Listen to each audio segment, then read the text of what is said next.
datang di podcast kami. Kali ini kita akan membahas topik yang sangat dekat dengan kita, terutama bagi generasi muda, yaitu budaya instan dan krisis identitas dampak TikTok, Instagram, dan YouTube terhadap karakter bangsa. Media sosial sekarang bukan hanya hiburan, melainkan cara kita membentuk diri kita dan juga cara berpikir. Kali ini kita akan membahas dengan narasumber kita pada hari ini. Perkenalkan, nama saya Siva Fauzia, saya dari 928 Kabupaten Tangerang, saya sebagai guru sosial media. Sebelum itu, terima kasih untuk Bu Syifa udah mau hadir dan membahas topik kita kali ini. Nah, Bu, kalau kita lihat sekarang, anak muda kan lebih sering berbincang di dunia maya dibanding ngobrol langsung. Bahkan ya Bu, dari survei banyak banget yang bilang kalau anak muda sekarang lebih sering scroll TikTok sampai berjam-jam tuh Bu. Menurut Ibu, kenapa sih media sosial tuh bikin orang-orang tuh, terutama generasi muda tuh kecanduan? Kenapa sosial media itu membuat generasi muda menjadi kecanduan? Yang pertama itu karena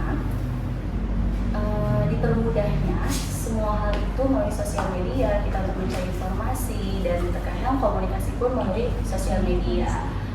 Lalu terkadang kita lebih nyaman ketika menggunakan sosial media dibandingkan kita bertemu dengan teman-teman, atau kita tuh ada rasa senang ketika menggunakan sosial media, atau kita mengikuti lifestyle yang ada di sosial media. Kita nyari tahu, misalkan ada K-pop gitu kan ya yang kita sukai, nah kita benar-benar scroll sampai kita bosan sendiri atau sampai kita tertidur, seperti itu. Atau misalkan juga membuat kecanduan karena ada hal yang membuat kita senang selain kita nyari informasi atau kita mengidolakan sesuatu. Misalkan kayak kita suka TikTokan atau kita suka membuat konten, kan itu juga membuat kita kecanduan.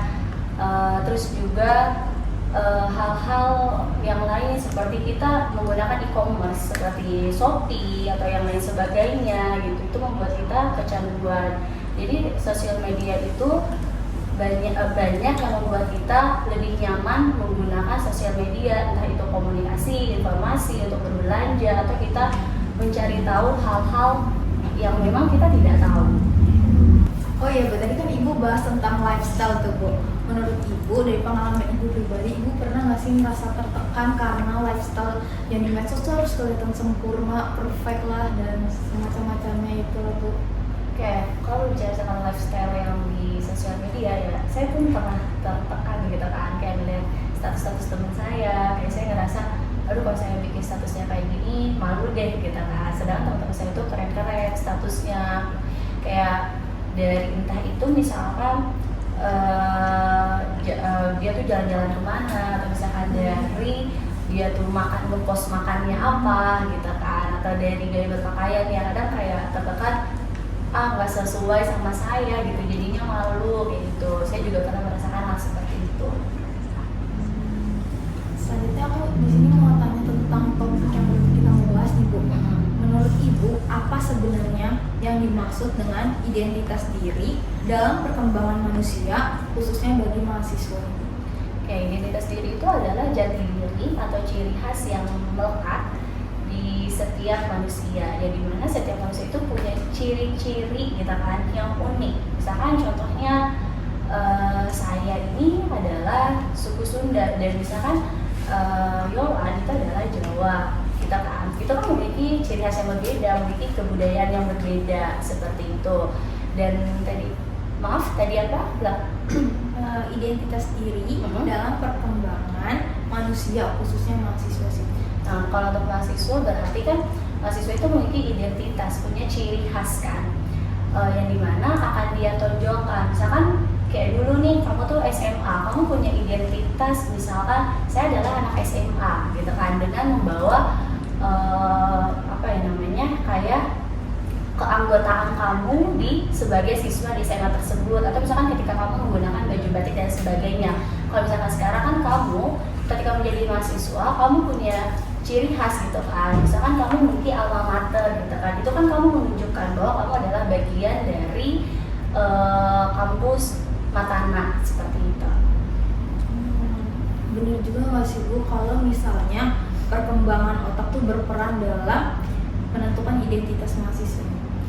Kayak perkembangan otak itu mungkin ya berpengaruh untuk perkembangan identitas mahasiswa, karena identitas itu kan terkadang ketika kita di satu tempat kita memiliki identitas A, nanti kita di tempat lain kita memiliki identitas B. Contohnya misalkan kayak Yolan atau yang lain gitu kan. Kalian ketika kuliah, identitas kalian itu adalah seorang mahasiswa, tapi ketika kalian bekerja, kalian itu adalah sebagai pegawai.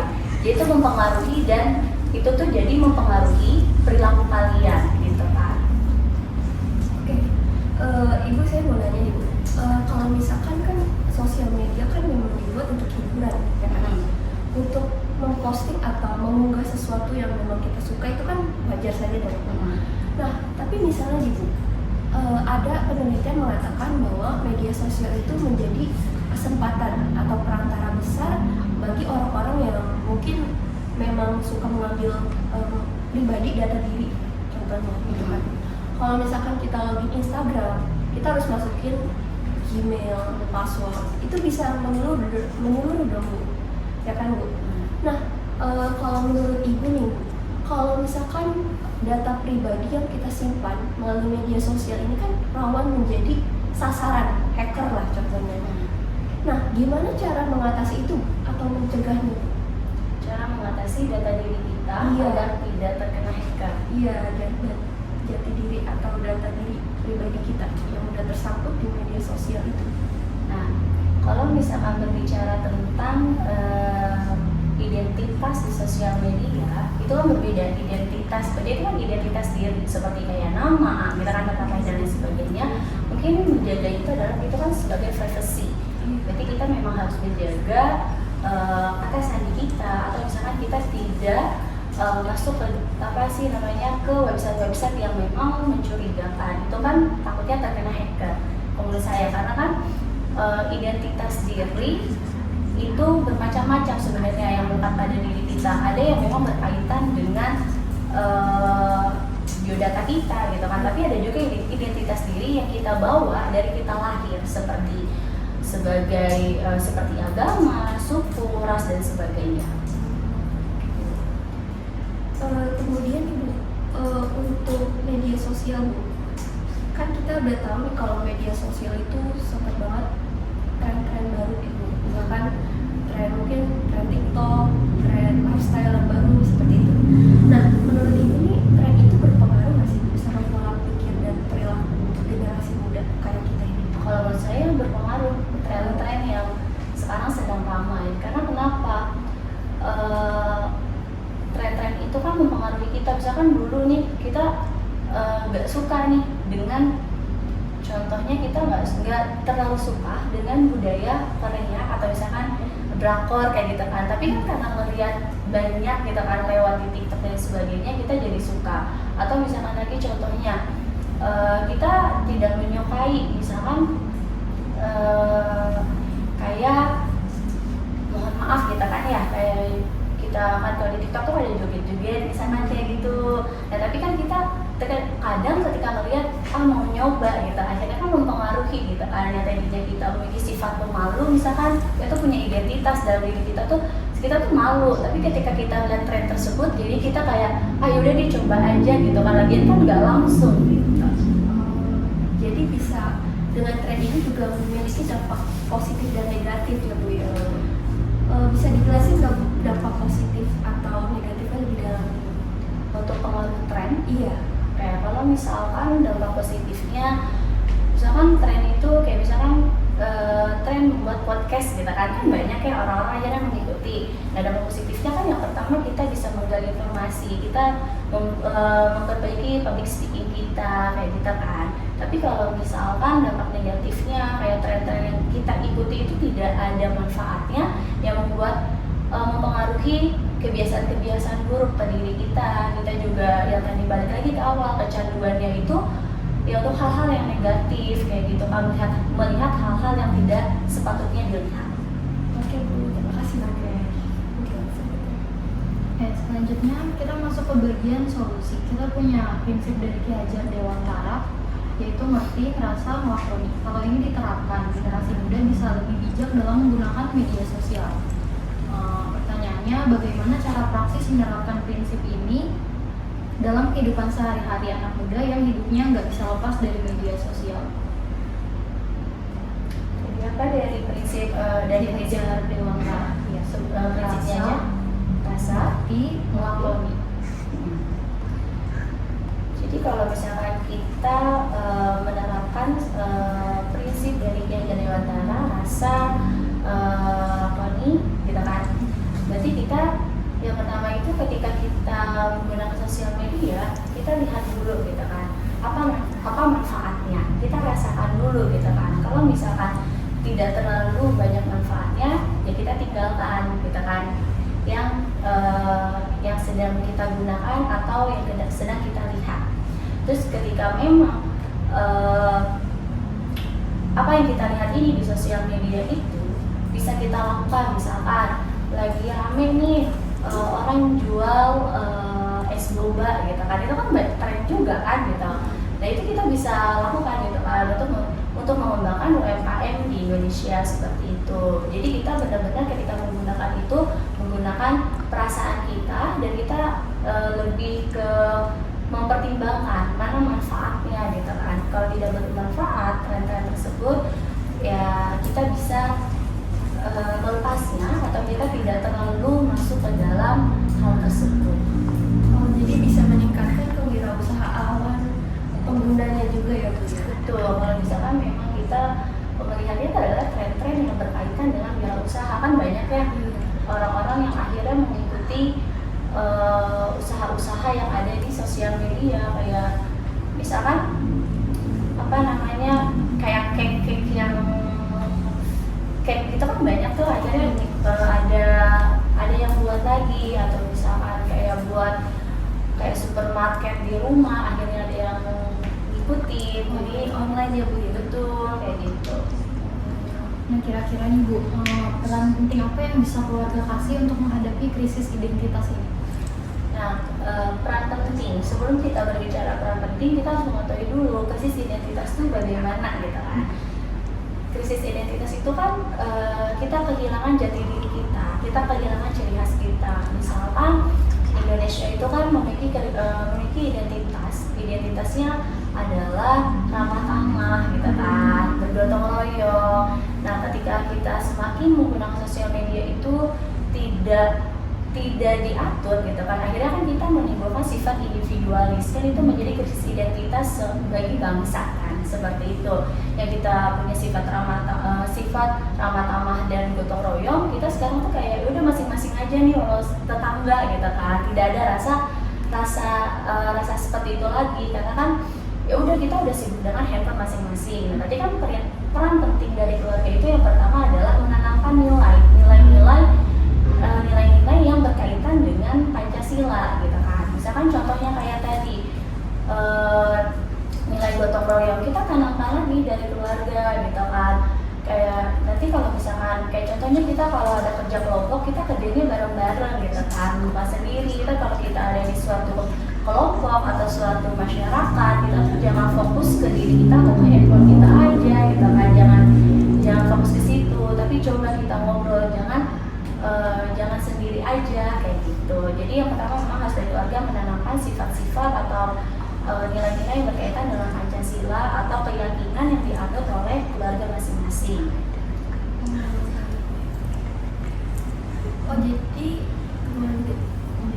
Jadi kalau misalkan kita mau memang menanamkan itu dimulai dari keluarga dulu ya Bu ya, baru ke dalam diri sendiri.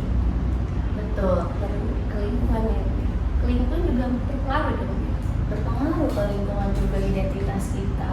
Kayak misalkan contohnya kita itu kayak tadi nih, kita punya sifat kita gotong royong gitu kan, udah ditanamin nih dari keluarga. Kita ketika di lingkungan atau di masyarakat, ternyata masyarakatnya juga individualis, terkadang kan kita terpengaruhi, akhirnya kita masing-masing juga kan, seperti itu. Jadi memang harus ada kolaborasi seperti itu. Oke. Saya juga mau nanya nih Bu, kan kita tahu nih kebaya itu udah jadi identitas. Iya, identitas ya nih, jadi baju tradisional dari Indonesia. Nah, tapi dengan adanya pengaruh dari luar, contohnya Korea, karena semua itu bisa modifikasi. Iya, modifikasi. Apa tanggapan ibu mengenai kebaya dengan modern style gitu? Yang iya bu, yang crop top. Padahal kan kebaya itu jelas-jelas dari sini ke sini itu tertutup gitu bu. Tapi dengan adanya pengaruh budaya luar itu yang memengaruhi budaya asli kita seperti crop top dan ditambah dengan yang hiasan-hiasan yang tidak sesuai dengan identitas kita itu gimana menurut ibu? Kalau misalkan berkaitan dengan batik, batik kan memang adalah identitas Indonesia ya, untuk perempuan Indonesia. Untuk dimodifikasi itu ya sebenarnya kan agar seperti kita perempuan generasi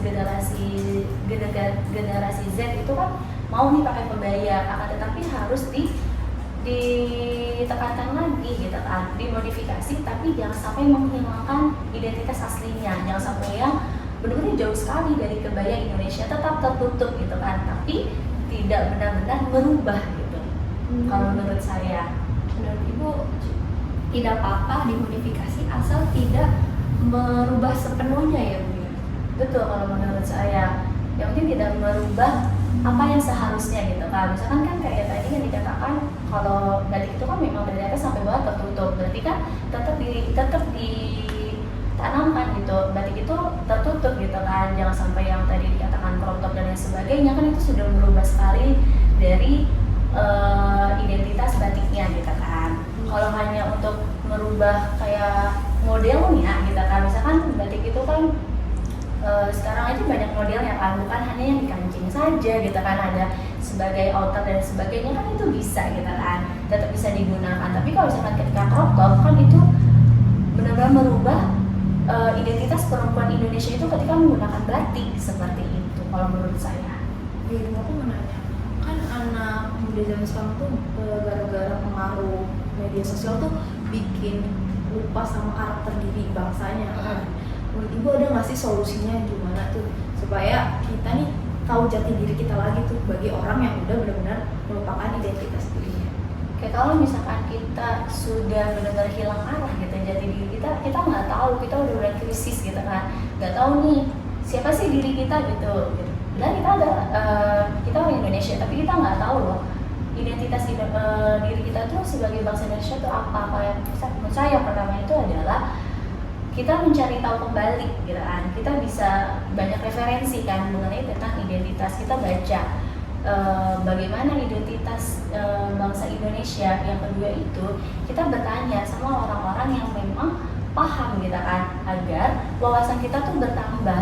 Kalau kita hanya mengandalkan dari sosial media gitu kan untuk mengembalikan jati diri kita, takutnya ada hal-hal yang tidak sesuai seperti itu. Akhirnya kan kita melenceng kembali identitas kita. Yang ketiga, kita diskusi dengan teman-teman kita kayak gitu, atau kita mengingat kembali penanaman nilai kita ketika di dalam keluarga atau ketika di sekolah tuh bagaimana seperti itu. Jadi ketika kita mau mengembalikan identitas itu memang tidak gampang, karena kan kita sudah terpengaruh jauh seperti itu. Jadi memang harus ada diskusi bersama dengan orang-orang yang memang memahami dan mengarahkan gitu kan, bukan yang kayak kamu harus berubah gitu, enggak gitu, tapi pelan-pelan udah orang itu memahami.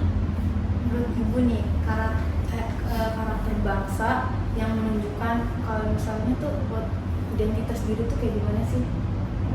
Jadi tuh kan Indonesia punya karakter dirinya dong. Kalau ibu karakternya tuh apa?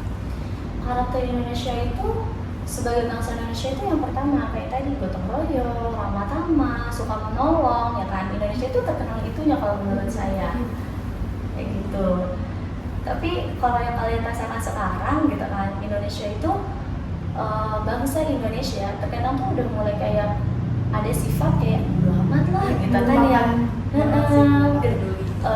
apa sih namanya identitas atau sikap yang memang sudah ditanamkan dari nenek moyang gitu kan. Tapi sekarang kayak ada orang entah itu kecelakaan, orang itu minta tolong dan sebagainya, kayak itu bukan urusan saya mau ikut campur kayak gitu. Padahal kan dulu Indonesia itu melekat sebagai bangsa yang memang benar-benar ramah tamahnya itu terkenal di negara lain gitu kan.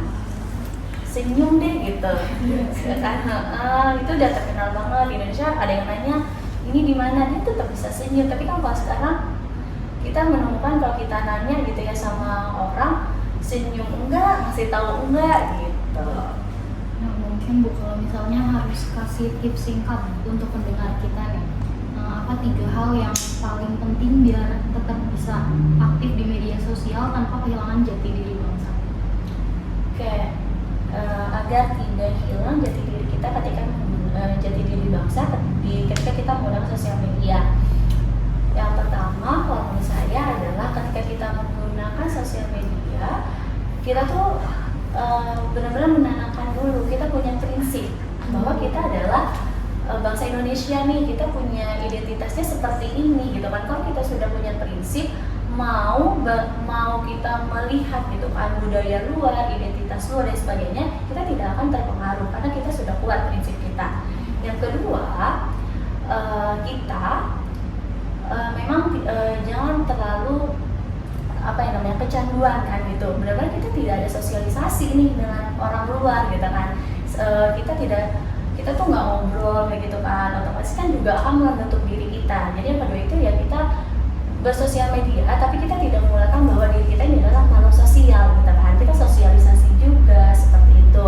Yang ketiga itu adalah kita mempraktekannya gitu kan. Kalau misalkan identitas bangsa Indonesia itu adalah yang ramah tamah, coba kita praktekkan pelan-pelan gitu kan. Ketika menggunakan sosial media, walaupun kita lagi main, ada yang nanya gitu kan, ya udah kita oh iya nih di sini kayak gitu. Jadi memang harus ada kesadaran dari diri kita dulu seperti itu, baru kita mungkin bisa mengkampanyekan bahwa identitas itu perlu loh ketika kita menggunakan sosial media agar tidak terjadi krisis identitas bangsa.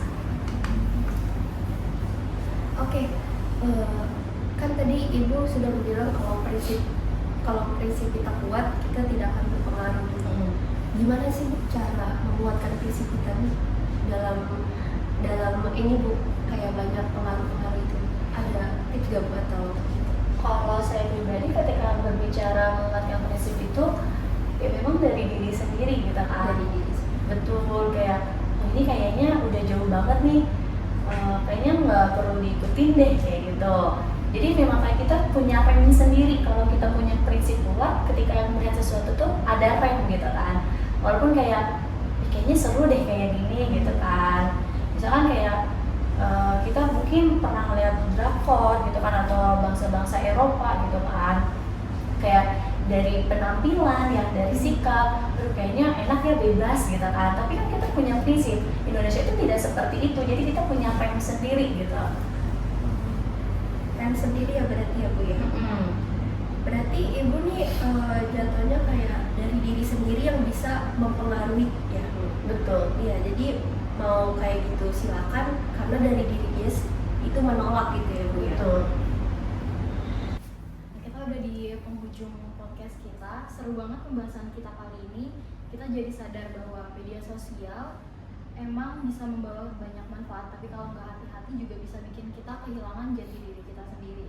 Terima kasih banyak untuk Ibu Syifa yang sudah berbagi beberapa prinsip, terutama juga beberapa pemikiran lain dari Ibu. Semoga bisa menjadi pengingat juga untuk kita semua untuk menggunakan media sosial dengan bijak.